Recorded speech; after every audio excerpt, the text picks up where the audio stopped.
once that tower started to collapse, we all had to run. There was no exit for me, and I saw a fire truck. It was Engine Company 21 was the fire truck.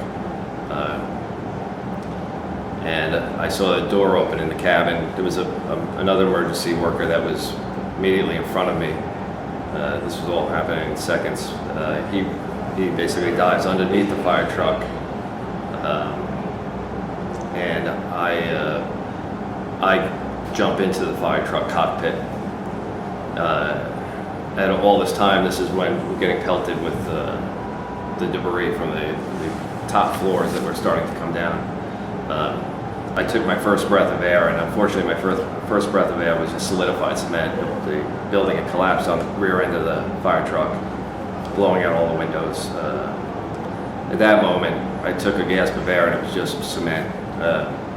And unfortunately, I began to suffocate.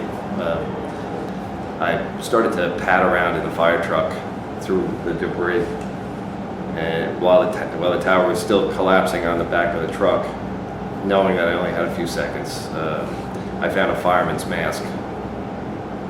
That was a fireman that had stayed home sick that day, and etched in the glass of the mask was his name, Chris Magnuson.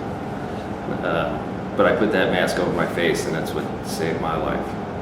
So he is always in my heart because he kept me alive unknowingly, you know. But that day I felt that it didn't matter if you're a fireman, a police officer, or an FBI agent, you're all brothers doing what you had to do.